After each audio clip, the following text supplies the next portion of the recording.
Class है 2/12/68। रूहानी बच्चों को रूहानी बाप समझा रहे हैं, क्योंकि एक है रूहानी बाप की मत और दूसरी है आसुरी मत।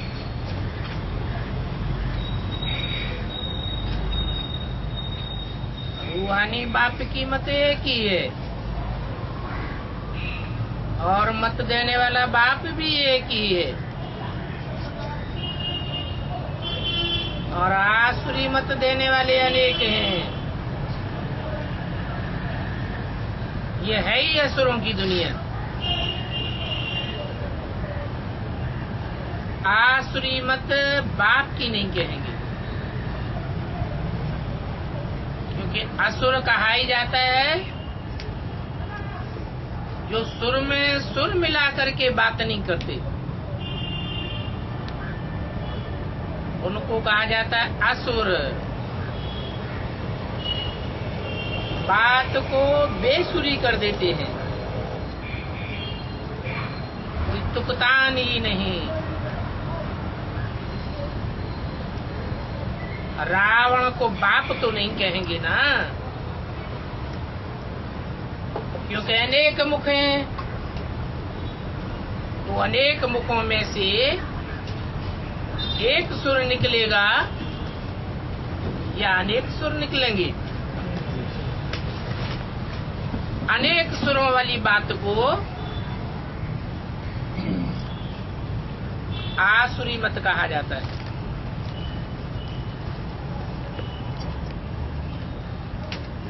बाप एक बात समझावेंगे, असुर अपनी मनमत मिक्स करके,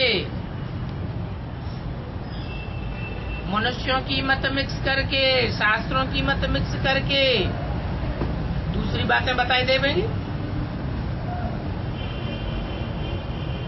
और बाप तो एक होता है। रावण के तो 10 सिर हैं, 10 बाप तो नहीं होंगे ना। और एक बाप से संपत्ति मिलती है, वर्षा मिलता है, अनेकों बाप से वर्षा थोड़ी मिलेगा। तो रावण से तो और ही संपत्ति कम होती जाती है। वो है ही रावण की आसुरी मत। और अभी तुम बच्चों को मिल रही है ईश्वरीय मत। तो कितना रात दिन का फर्क हो जाता है। बुद्धि में आता है ईश्वरीय मत से दैवी गुण का धारण करते हैं,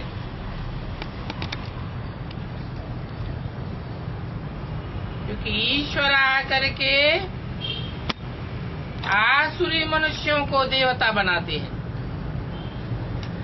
अर्थात नर को नारायण जैसा बनाते हैं, तो दैवी गुण धारण कराते हैं। और ये बातें सिर्फ तुम बच्चे ही बाप द्वारा सुनते हो, और कोई को तो ये मालूम ही नहीं पड़ता है कि ईश्वरीय मत कहाँ ले जाती है और आसुरी मत कहाँ ले जाती है। ईश्वरीय मत दिव्य लोक, देवताओं के लोक में ले जाती है, और आसुरी मत वैश्यालय में ले जाती है।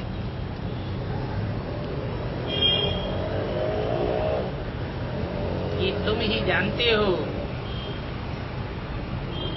आसुरी मत जब से मिलती है तुम नीचे ही गिरते आए।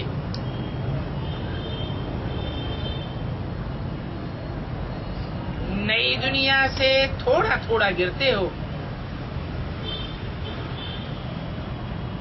गिरना कैसे होता है, फिर चढ़ना कैसे होता है, ये भी तुम बच्चे समझ गए हो। इस एक जन्म में जबकि बाप आए हैं संगम युग पर, तब ही चढ़ना होता है, बाकी जन्मों में उतरना होता है। पहले धीरे धीरे उतरते हो, बाद में रावण की मत मिलती है तो तेजी से उतरने लग पड़ते हैं। अभी तो श्रीमत तुम बच्चों को मिलती है फिर से श्रेष्ठ बनने के लिए। तुम यहाँ श्रेष्ठ बनने के लिए आए हो ना, तो तुम जानते हो कि हम श्रेष्ठ मत फिर कैसे पावेंगे। अपनी ऊंच पद तुम अनेक बार श्रीमत से पाए हो, फिर पुनर्जन्म लेते लेते नीचे गिरते आए हो, फिर एक ही बार चढ़ते हो। और चढ़ने में भी नंबरवार पुरुषार्थ अनुसार तो होते ही हैं। एक जैसे पुरुषार्थी तो हो ही नहीं सकते।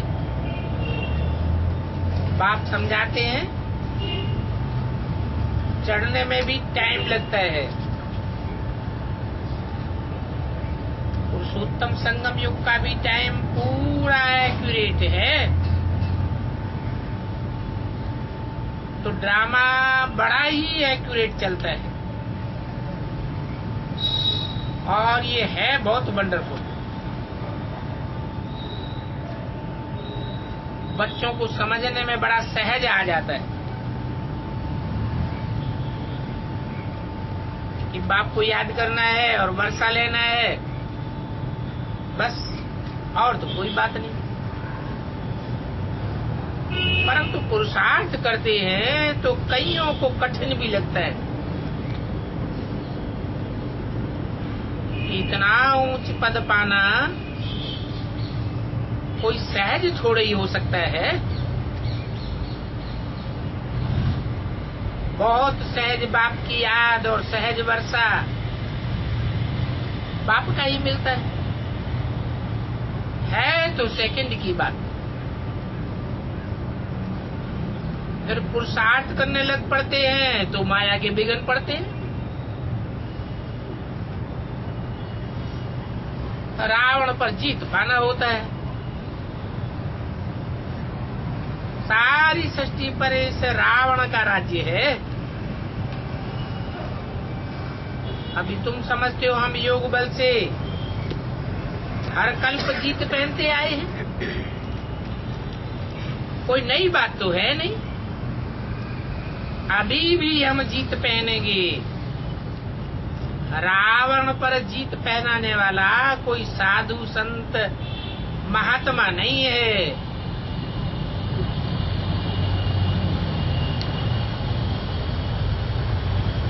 क्या मतलब?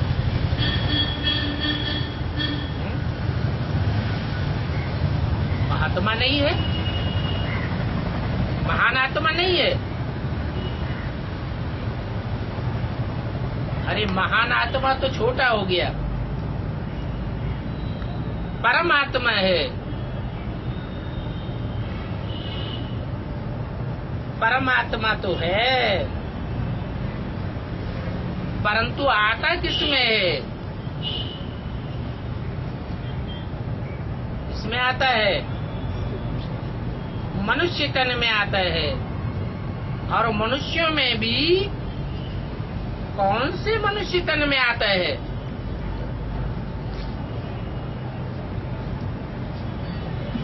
ऐसे मनुष्य तन में आता है जो सृष्टि चक्र में पूरे 84 जन्म लेता है, पूरा पावन बन करके चक्र लगा करके पूरा पावन से पतित बनता है। पतित से पतित कामी कांटे में प्रवेश करता हूँ, उसको बड़े से बड़ा फूल बनाने के लिए। तो फिर साधु संत महात्मा कहेंगे? साधु संत महात्मा तो नहीं कह सकते। हाँ, ये कहेंगे उस तन के द्वारा सिखलाने वाला बेहद का रूहानी बाप है। भक्ति मार्ग में भी तुम बाबा बाबा कहते आए हो।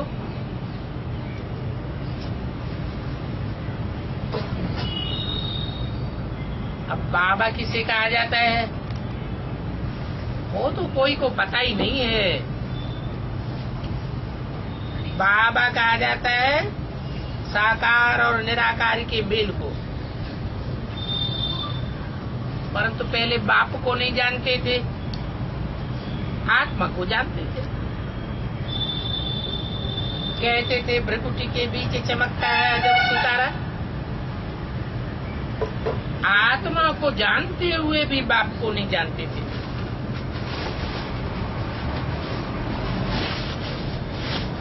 गीता में भी लिखा तो है ना, अणोअणीयान सम्मस्मरेत, अणु से भी अनुरूप आत्मा है। तो ऐसे तो नहीं जानते थे, जानते तो थे कि आत्मा अनुरूप है। तो आत्माओं का बाप भी कैसे होगा? सांप लंबा है, सांप का बाप लंबा ही होगा। चींटी छोटी सी है तो चींटी का बाप भी छोटा सा ही होगा। तो आत्मा अति सूक्ष्म ज्योति बिंदु है, अणु है, तो बाप भी तो अणुरूप ही होगा ना। तो देखो कैसा विचित्र ड्रामा है। इतनी छोटी सी बात भी कोई की बुद्धि में आई नहीं कि अणुरूप आत्मा का बाप भी अणुरूप अति सूक्ष्म ज्योति बिंदु है और उसका बड़ा रूप भक्ति मार्ग में शिवलिंग बनाया है। हाँ, कहते थे हे परमपिता परमात्मा, याद करते थे फिर भी जानते नहीं थे। न आत्मा के ऑक्यूपेशन को जानते थे और न परमात्मा के ऑक्यूपेशन को पूरा जानते थे। तो बाप ही खुद आकर के समझाते हैं। बाप बिगड़ तो कब कोई रियलाइज करा ही नहीं सकता। क्या अभी कौन सा कोर्स चल रहा है बच्चों का? रियलाइजेशन कोर्स चल रहा है। रियलाइज करो कि कौन सत्य बताते हैं, सत्य बात बताकर सत्युग की स्थापना करते हैं और कौन झूठ बता करके झूठ खंड की स्थापना कराई देते हैं।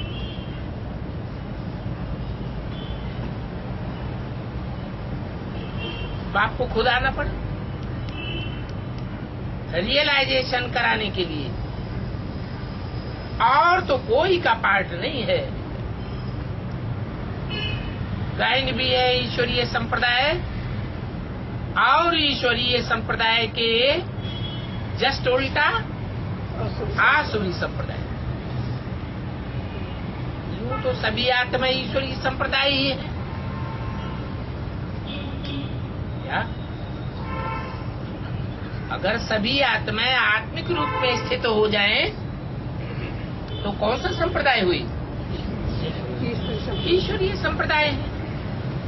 फिर पार्ट बजाने के लिए ईश्वरीय संप्रदाय से दैवी संप्रदाय बनकर के पार्ट बजाते हैं।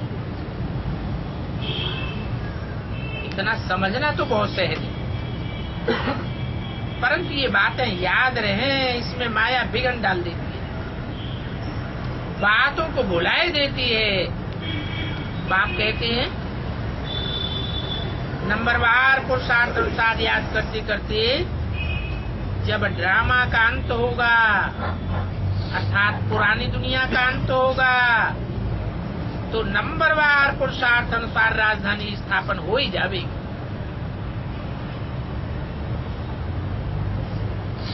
कोई आसुरी मत पर भटकते रहेंगे तो राजधानी में नीचा पद पाए लेंगे। कम भटकेंगे तो पद नंबरवार ऊंचा बनेगा। ये सूर्यवंशी चंद्रवंशी राजधानी स्थापन हो रही है क्या? जो राजधानी स्थापन हो रही है वो सूर्यवंशियों के मेल से और चंद्रवंशियों के मेल से स्थापन हो रही। क्या अंतर है दोनों में?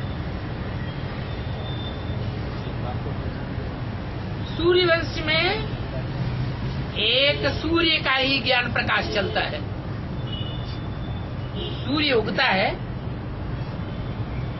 तो क्या रात की तरह दिन में सितारे आकाश में नहीं होते हैं? होते तो हैं, लेकिन उनका प्रकाश सूर्य के सामने उनका प्रकाश टिकता नहीं है। और चंद्रमा में क्या अंतर है? चंद्रवंश कहते हैं, चंद्रमा में क्या अंतर है? चंद्रमा की भी रोशनी है। अगर चंद्रमा डिम रोशनी वाला हो जाता है तो सितारों की भी रोशनी काम करने लग पड़ती है। तो एक का ज्ञान प्रकाश हुआ या अनेकों का ज्ञान प्रकाश हुआ? एक का हुआ रात में है, अनेकों का ज्ञान प्रकाश हो गया। एक बात सुनाएगा, दूसरा दूसरी बात सुनाई देगा, तीसरा तीसरी बात सुनाई देगा। तुंडे तुंडे मतिर भिन्ना हो जाती है। तो सूर्यवंश और चंद्रवंश ये दो प्रकार की राजधानियां स्पष्ट नजर आनी चाहिए। सूर्यवंशी कौन है और चंद्रवंशी कौन है? सूर्यवंशी वो है जो एक के अलावा और कोई कीमत नहीं मानते, पक्का पकड़ लेते हैं, पक्का बाप को पहचान लेते हैं और उसकी मत पर चलते हैं। चंद्रवंशी वो है जो न खुद बाप को पहचानते हैं पूरा पूरा और न दूसरों को पहचानने देते हैं। दूसरों की बुद्धि को भी मति भ्रम पैदा कर देते हैं। नहीं नहीं, ये ऐसा है, अरे ऐसा नहीं है, वैसा है, तो मति भ्रम पैदा हो जाता है। अब शास्त्रों से तो ये बातें कोई समझ नहीं सकता क्या कि सूर्यवंश में और चंद्रवंशियों में क्या अंतर है।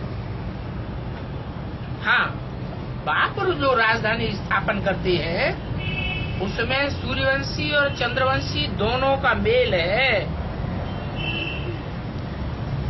क्या क्या अंतर पड़ता है? मेल जो मेल है उसमें अंतर क्या पड़ता है? अंतर ये पड़ता है कि जो सूर्यवंशी है वो डायरेक्ट बाप से इसी जन्म में इसी शरीर से वर्षा लेते हैं, और जो चंद्रवंशी है चंद्रवंशी जो है वो उस शरीर में प्रवेश तो करते हैं परंतु अपने शरीर के द्वारा वर्षे की अनुभूति नहीं कर पाते। उनको अपना शरीर कहाँ मिलेगा? उतरती कला का जब ड्रामा शुरू होगा तब उनको जन्म मिलेगा। तो कितना भारी अंतर पड़ जाता है।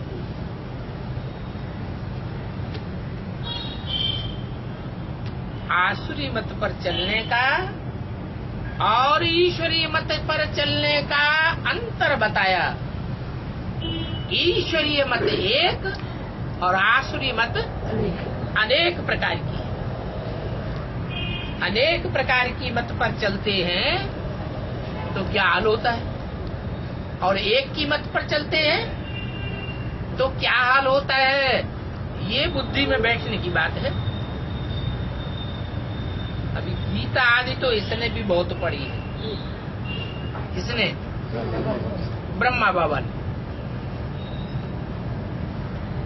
अभी बाप कहते हैं ये भक्ति मार्ग का भूसा है।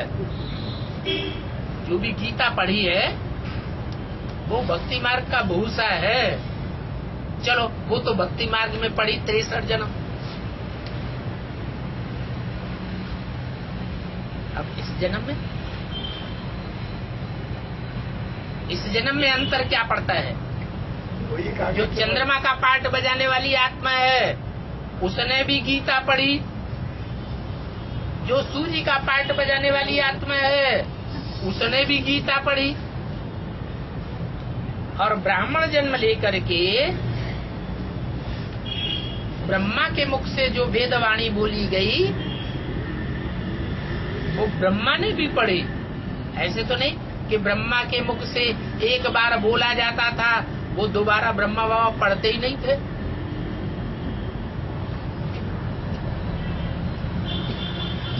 पढ़ते तो थे। इसने भी पढ़ी है और तुमने भी पढ़ी है। वेदवाणी तुमने भी पढ़ी, वेदवाणी इसने भी पढ़ी, इसके फॉलोअर्स ने भी पढ़ी। अंतर क्या है? लोग समझा नहीं तो समझा नहीं। अंतर ये है कि ये बच्चों की रग में आ जाता था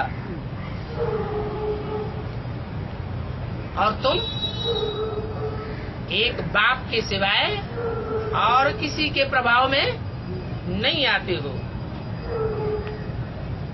बाप कहते हैं सिर्फ पढ़ना करना, सुनना और सुनाना, ये तो भक्ति मार्ग का भूसा है।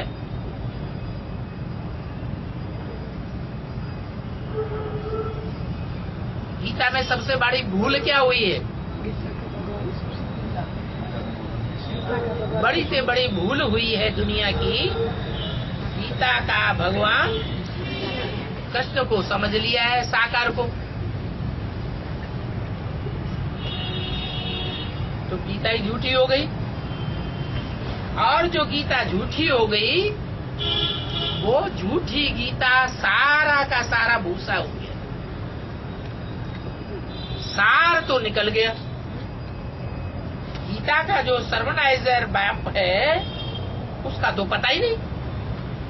तो जब बाप गीता में से निकल गया, बाप की जगह बच्चे का नाम डाल दिया, तो बड़े से बड़ा भारी जुल्म हो गया। क्या जुल्म हो गया? क्या जुल्म हो गया? गीता है माता और गीतापति है भगवान, और गीतापति भगवान की जगह उसका सर्वनाइजर किसको मान लिया? कृष्ण बच्चे को मान लिया।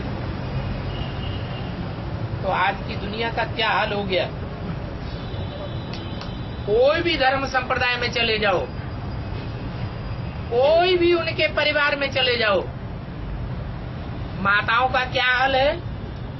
और खुदा न खास्ता बाप मर जाए तो माता और बच्चे का क्या सलूक रह जाता है? बच्चा माँ के ऊपर कंट्रोल करता है या माँ बच्चे के ऊपर कंट्रोल करती है? कौन किसका कंट्रोलर रहता है? बच्चा माता का कंट्रोलर हो जाता है। घर घर में गीता का भगवान, माता का भगवान, माता का पति परमेश्वर, कंट्रोलर, चलाने वाला बच्चा बनकर के बैठ गया। इतना भारी जुल्म हो जाता है। अभी बाप कहते हैं ये भक्ति मार्ग का भूसा बुद्धि में से निकाल दो। क्या जो गीता आदि पढ़ी है इनकी कोई वैल्यू नहीं है। लकड़ी की भूसी की वैल्यू क्या होगी? भक्ति मार्ग की कोई वैल्यू नहीं है। परंतु जब भक्ति मार्ग है तब तो वो ही चलता है।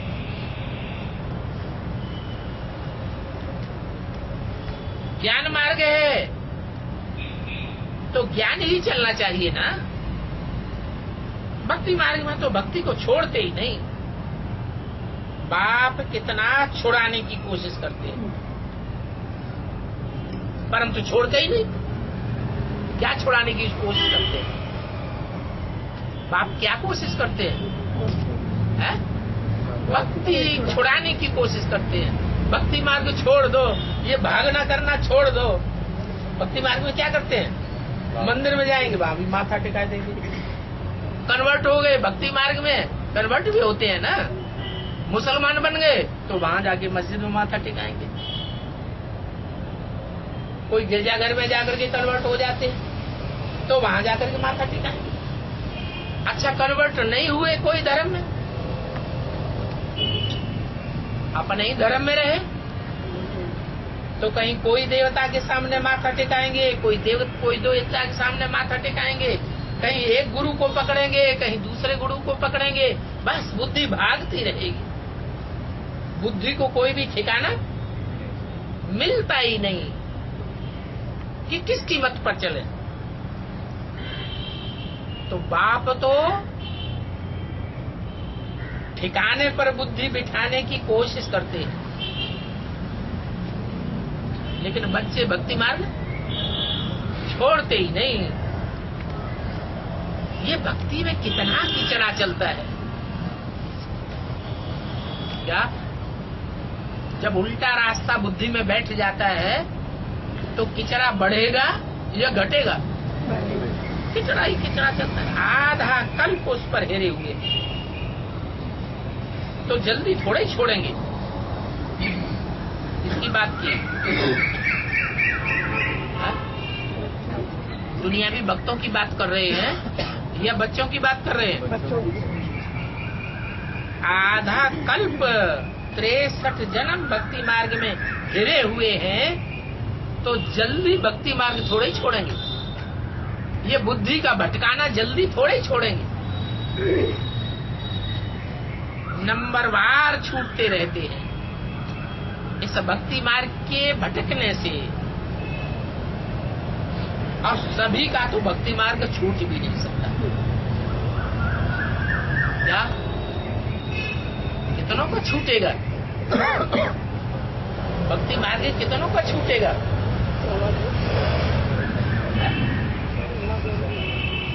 ब्रह्मा का भक्ति मार्ग छूटा, रह रहे थे तो छूटा नहीं। अच्छा, उनके भक्तों का भक्ति मार्ग छूट गया, उनके फॉलोअर्स का छूटा, उनका भी नहीं छूटा। तो सारा मदार पुरुषार्थ पर है। पुरुष अर्थात आत्मा, और आत्मा के अर्थ क्या क्या करना है सो तो बाप ही बताते। देह के पोषण के लिए तो रावण बताता है, रावण संप्रदाय वाले बताते हैं नौकरी करो, धंधा करो, ये करो, वो करो।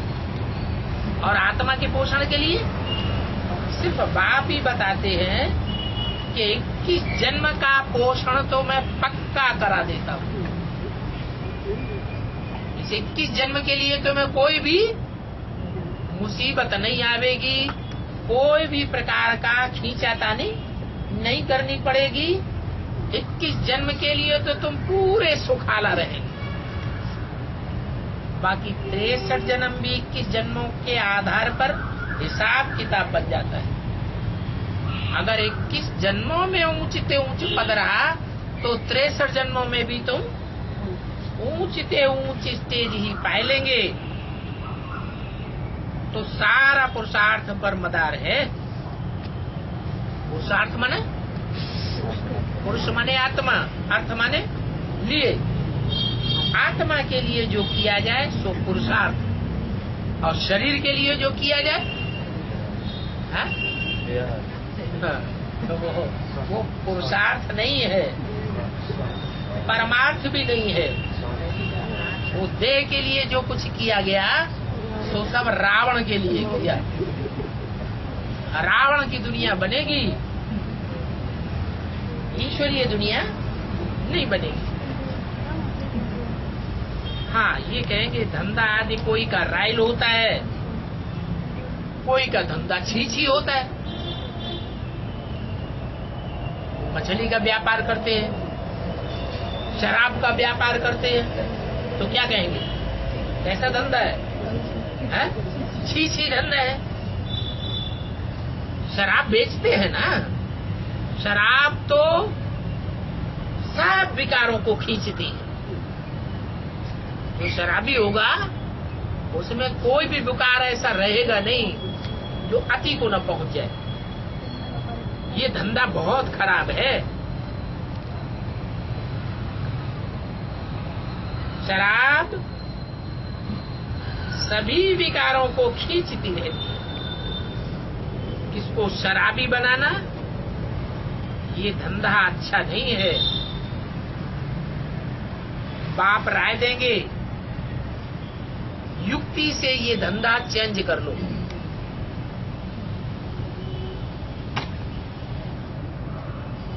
लौकिक धंधे की ही बात पता हम पढ़ाते हैं या अलौकिक धंधे की भी बात पढ़ाते हैं? ये जो बात बताई वो लौकिक दुनिया वालों के लिए बताई, उनका धंधा सुधारने के लिए बताई, या अलौकिक में भी कोई शराब का धंधा होता है? अलौकिक में क्या होता है? आंखों का शराब, क्या संकल्प, दृष्टि का लेन देन, उससे दूसरे का तो कोई नुकसान नहीं हुआ। हमने अपने अंदर अंदर संकल्प कर लिया, उससे दूसरे का क्या नुकसान होगा? यहाँ तो बोला किसी को शराबी बनाना, ये धंधा बहुत खराब है। हमने अंदर अंदर संकल्प कर लिया, उससे दूसरे के ऊपर क्या असर पड़ेगा?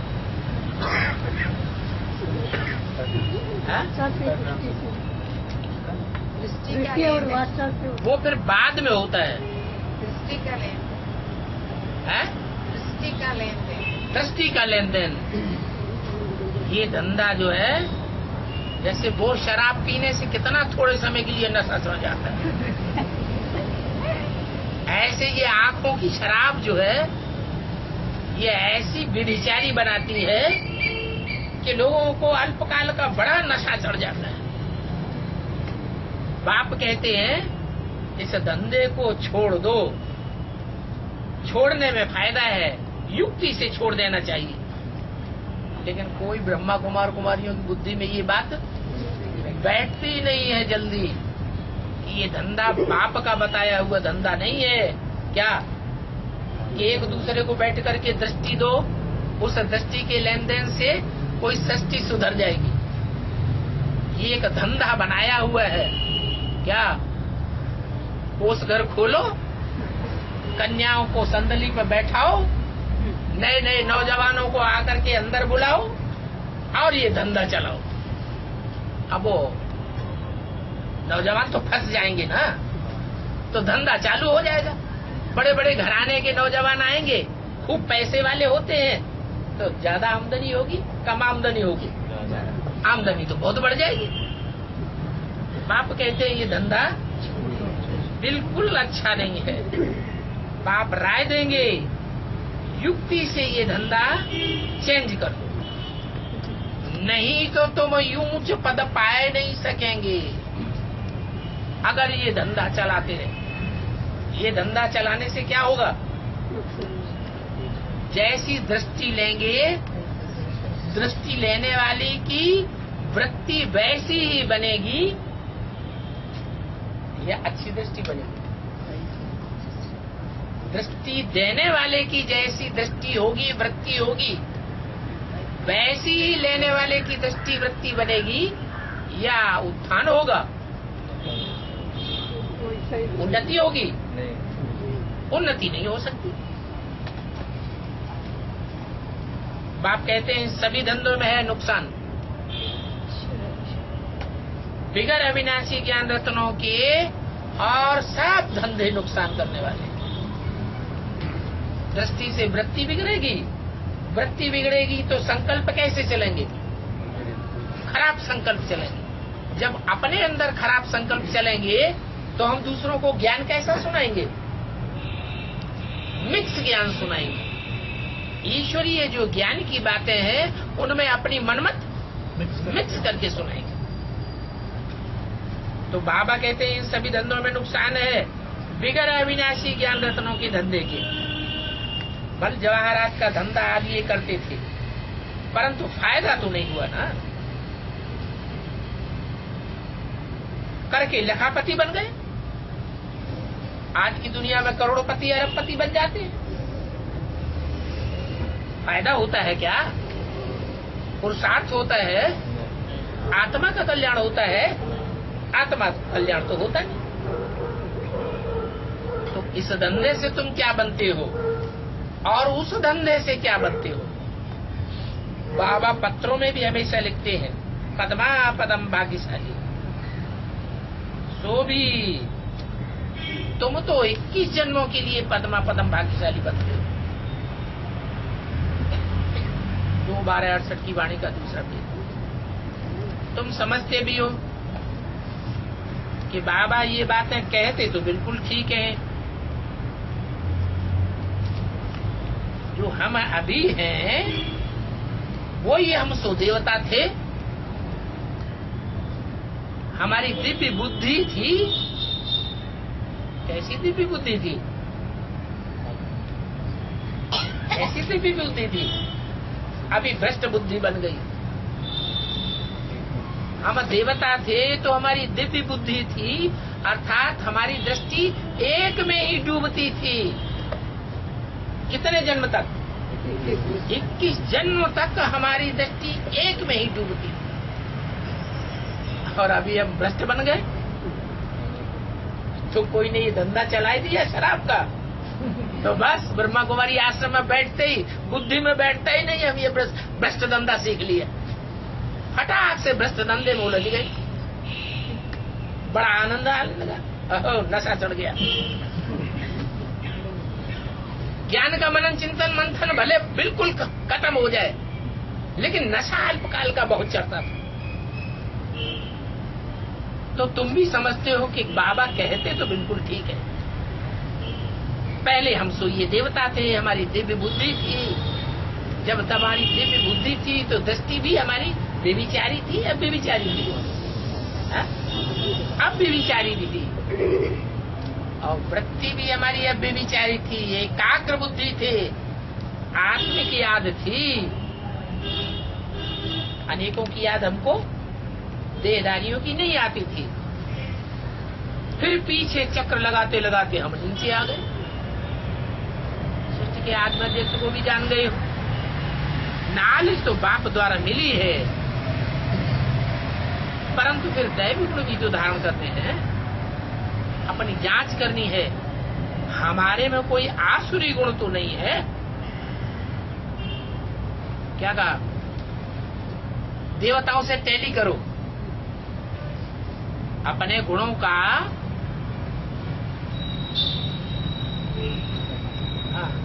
देखना चाहिए कि हमारे अंदर जो गुण हैं वो देवताओं से मिलते जुलते गुण हैं। हमारी दृष्टि जैसी देवताओं की दृष्टि होती है, वैसी ही दृष्टि और वृत्ति है। हमारी कृति, हमारे कर्म देवताओं के जैसे कर्म हैं। हम जिन कर्म इंद्रियों से कर्म करते हैं वो श्रेष्ठ कर्म है या भ्रष्ट कर्म है, ये तो बाबा भी जानते हैं। हमने ये अपना शरीर रूपी मकान लिया है और इसने ये शरीर रूपी मकान दिया है, क्योंकि ये मकान है ना। किसके रहने के लिए? आत्मा के रहने के लिए ये मकान है ना। इसमें आत्मा रहती है। हमको तो बहुत फकुर रहता है, जिनको मकानदार को, जो मकान का मालिक है उसको तो बहुत फकुर रहता है। क्या फकुर रहता है? बहुत नशा रहता है। क्या नशा रहता है? हमारा मकान ऊंचते ऊंच भगवान ने आकर के लिया। अपने भगवान को अपना मकान किराए पर दिया। हम कितने ऊंचे मकान मालिक हैं। ड्रामा प्लान अनुसार उनको और कोई मकान लेना ही नहीं है सिवाय मेरे मकान के। तो ब्रह्मा बाबा को तो बहुत नशा चढ़ गया। कल्प कल्प यही मकान लेना पड़ता है। पड़ता है माने शिव बाबा की भी मजबूरी है कि कल्प कल्प शिव बाबा को मुरली चलाने के लिए कौन सा मकान लेना पड़ता है? ब्रह्मा दादा लेखराज का ही मकान लेना पड़ता है। क्यों? मजबूरी क्या है? कोई दूसरा मकान ले ले।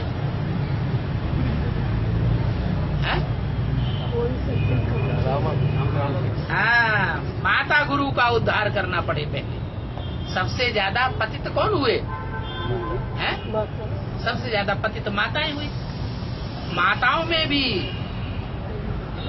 एक होती है स्त्री चोला से माताएं, और एक होती है संस्कार, अनेक जन्मों के संस्कार उनमें ऐसे हैं जो माता का पार्ट है, अर्थात आत्मा का ऐसा पार्ट है कि अनेक जन्म जन्मांतर उन्होंने माता जैसा पार्ट बजाया। तो वो आत्मा कौन? तो एक ब्रह्मा ही है। तो बोला सबसे ज्यादा पतित माताएं बनी।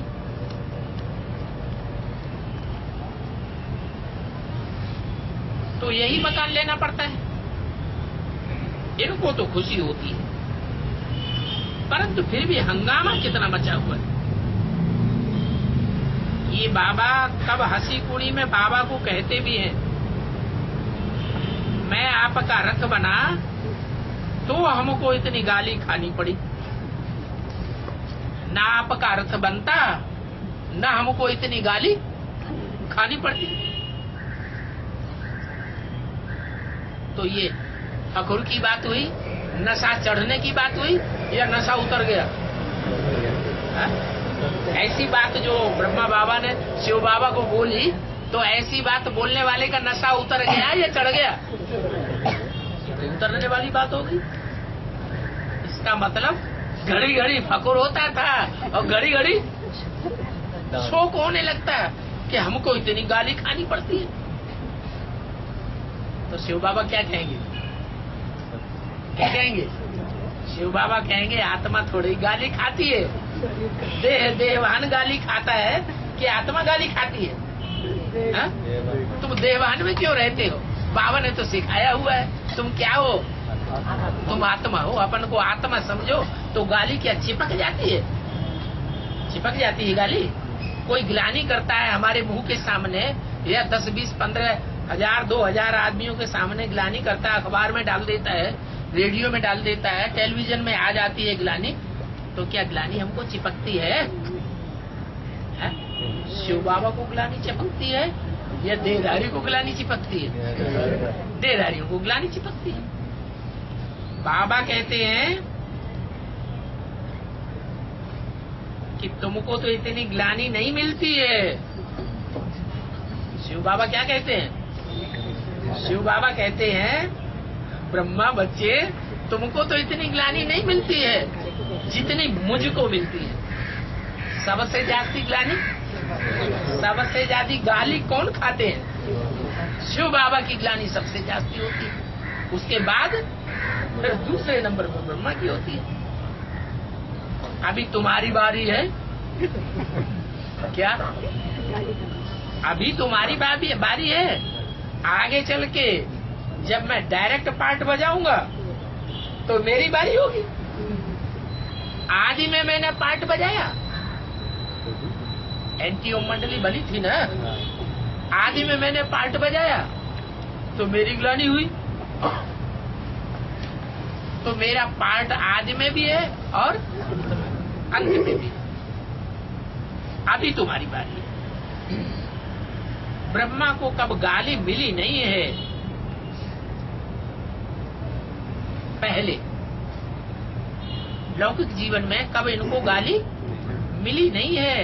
अभी बारी आई है, रथ दिया है, ये तो समझते हैं, तो जरूर बाप की मदद भी मिलेगी। फिर भी बाबा कहते हैं बाप को निरंतर याद करना। कौन बाबा कहते हैं? ब्रह्मा बाबा। फिर भी ब्रह्मा बाबा कहते हैं बाप को निरंतर याद करना, इसमें तुम मेरे से जास्ती तीखे जाते हो। कौन? ब्रह्मा बाबा ने किससे कहा? आने वाले पार्ट, इसी के पार्ट से। जिन बच्चों को शिव बाबा इमर्ज करते थे, उन बच्चों को कहा, क्या कहा? तुम बच्चे मेरे से भी जास्ती तीखे जाते हो याद की यात्रा में। निरंतर याद मैं नहीं कर सकता हूँ, लेकिन तुम निरंतर याद करते हो। क्या कारण? जिनके मत्थे मामला। ज्यादा वजन कौन ढोता है? हैं? जिम्मेदारी हैं? जिम्मेवारी जिम्मेवारी का ज्यादा वजन किसने ढोया? ब्रह्मा क्यों? ब्रह्मा बाबा ने क्यों ढोया? ब्रह्मा बाबा को तो 400 ही मिली। शिव बाबा को कितनी मिलती है? 16,000 का परिवार हो जाता है गोपियों का। तो ज्यादा वजन किसके ऊपर हुआ? शिव बाबा के ऊपर होना चाहिए। फिर ऐसे क्यों कहते हैं जिनके मत्थे मामला? इनके ऊपर तो बहुत पूरी बारात की बारात, 4 बारातें जैसे उनकी पालना करनी पड़ी। अपने को जिम्मेदारी हैं? वो शिव बाबा को देते नहीं थे जिम्मेदारी। अपने नहीं, शिव बाबा को देहभान नहीं है। जिसको देहभान नहीं है उसको कोई चिंता नहीं रहती, और जिसको देहभान होता है तो उसको लगता है कि बड़ा वजन पड़ रहा है। ये अंतर है। इसलिए गधे का मिसाल दिया है। वजन किसके ऊपर डाला जाता है? गधे के ऊपर वजन डाला। कुम्हार के ऊपर वजन होता है क्या? धोबी के ऊपर वजन होता है क्या? धोबी के ऊपर वजन नहीं होता है। शिव बाबा क्या है? हैं? शिव बाबा तो धोबी है। और गधा कौन है? ब्रह्मा बाबा गधा हो गया। फिर गधी किसी के?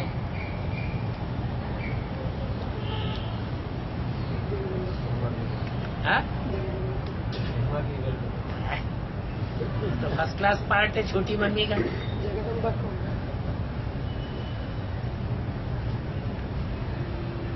ब्रह्मा बाबा की बुद्धि ज्यादा दबी रहती थी कि मम्मा की बुद्धि दबी रहती थी? हैं?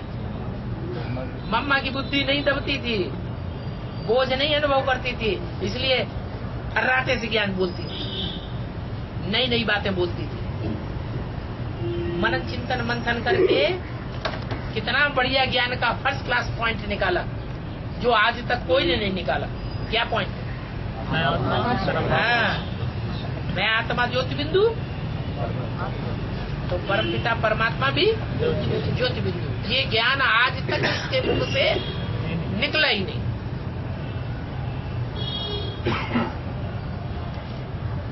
पहले पहले मम्मा ने ये बात ईजाद की, तो मनन चिंतन मंथन किए बगैर हो गया। हा? जिसका वजन ज्यादा होगा दिमाग में, वो मनन चिंतन मंथन कर सकेगा? कि हल्की फुल्की बुद्धि मनन चिंतन मंथन कर सकेगी?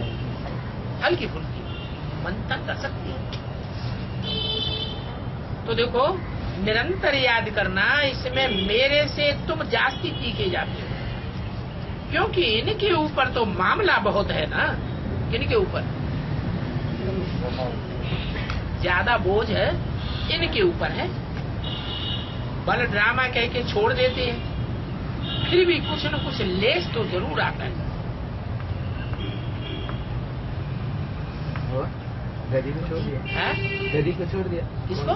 गधी को छोड़ दिया। गादी गधी और गधी बोला। ब्रह्मा बाबा का जो आखिरी रूप है वो क्या है? वो कितने की पालना करेगी? हा? कितने की पालना करेगी? 500 करोड़। सारी दुनिया की नहीं करेगी। परिवार, अंदर के परिवार की बात बताओ, जिसका है 16,000 का परिवार की पालना करेगी। ये ब्रह्मा कुमारियां तो कुछ भी नहीं है। राज करेगा खालसा, तो अंतिम टाइम पर जो ब्राह्मण परिवार होगा इतना बड़ा, सारी दुनिया में जिसका नाम वाला हो जाएगा, इतने बड़े परिवार की पालना करने का काम किसका होगा? ब्रह्मा का। लेकिन रूप दूसरा होगा। तो वजन पड़ेगा बुद्धि में कि नहीं पड़ेगा? है? बुद्धि में वजन पड़ेगा। कहाँ विश्व की महारानी, बुद्धि में वजन पड़ता है? विश्व की महारानी कौन है? नारी से लक्ष्मी। उसकी बुद्धि में वजन पड़ेगा? नहीं। नहीं पड़ेगा। और जगदम्बा की बुद्धि में वजन पड़ेगा। तो लक्ष्य क्या है जीवन का? नारी से लक्ष्मी बनना। तो फिर लक्ष्य प्राप्त कर सकेगा? है? अगर बुद्धि में वजन होगा तो लक्ष्य की प्राप्ति नहीं हो सकती। इसलिए जगदम्बा है तो नारी चोला, लेकिन फिर भी नारी से लक्ष्मी नहीं बन पाती। ब्रह्मा का भी है तो नर चोला, लेकिन नर से नारायण नहीं बन पाते।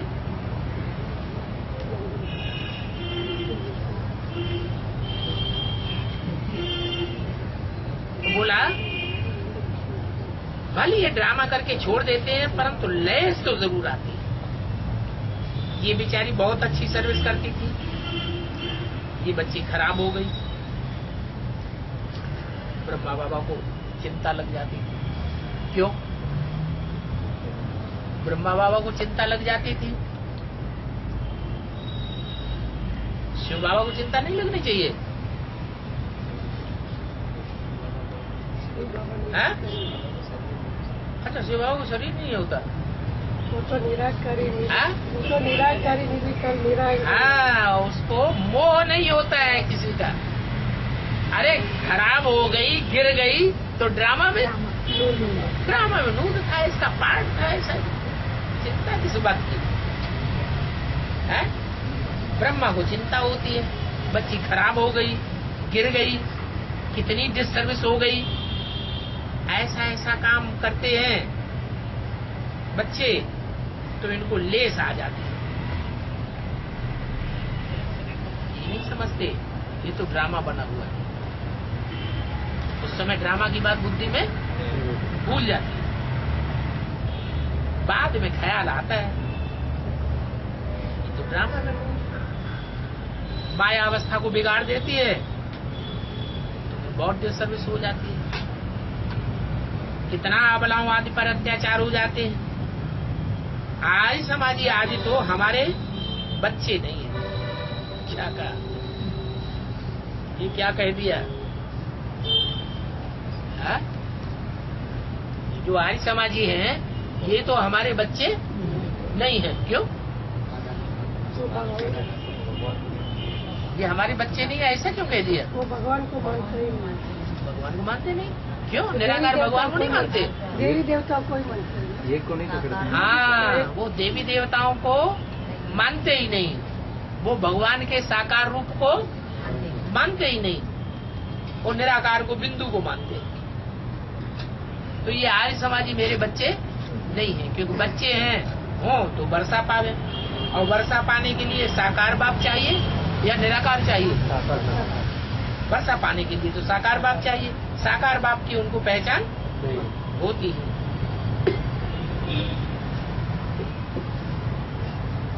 यहाँ तो खुद के बच्चे ही कितनी डिस्टर्बेंस करते हैं,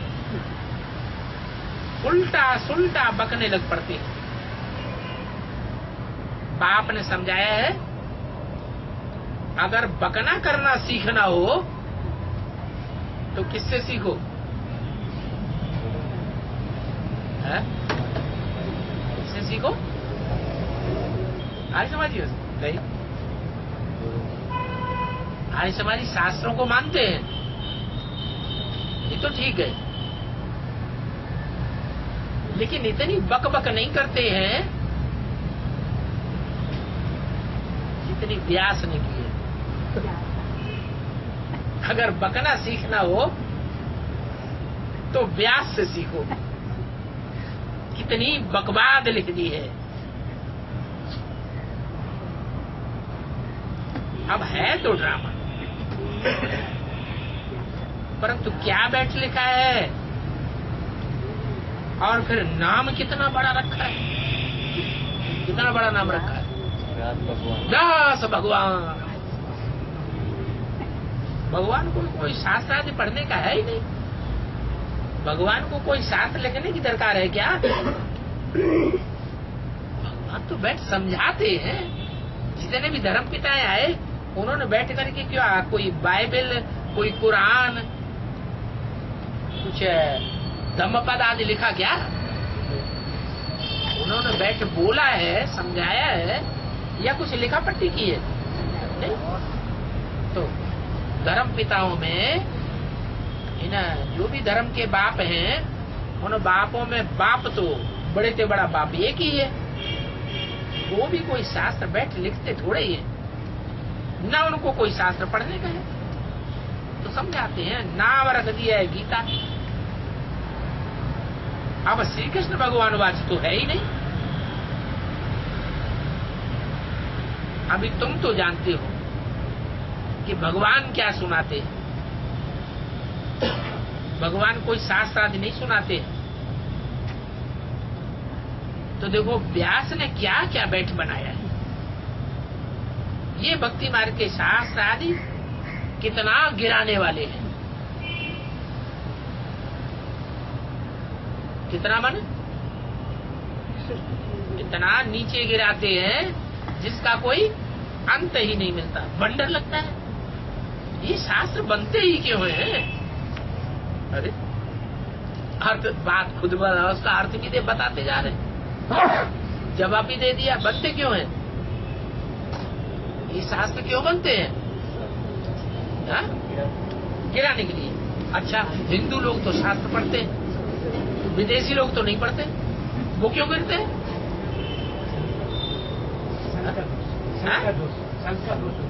शंकर संग दोष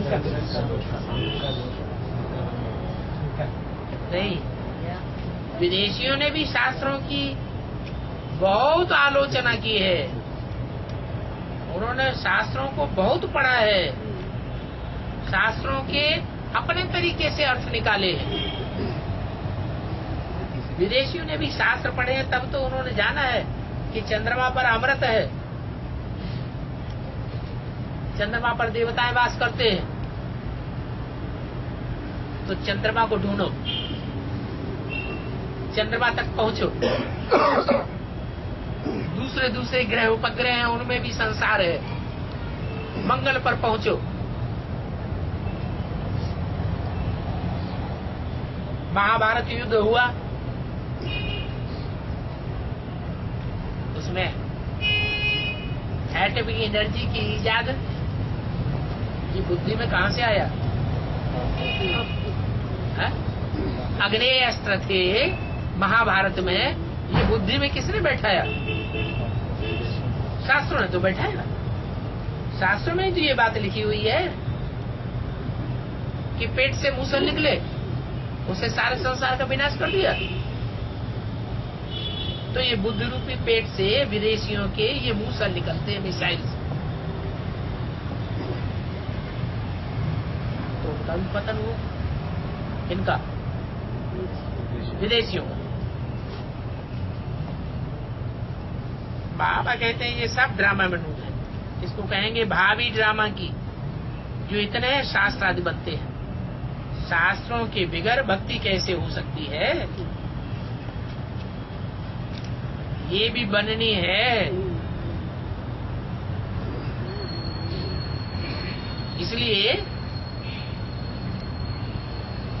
इसलिए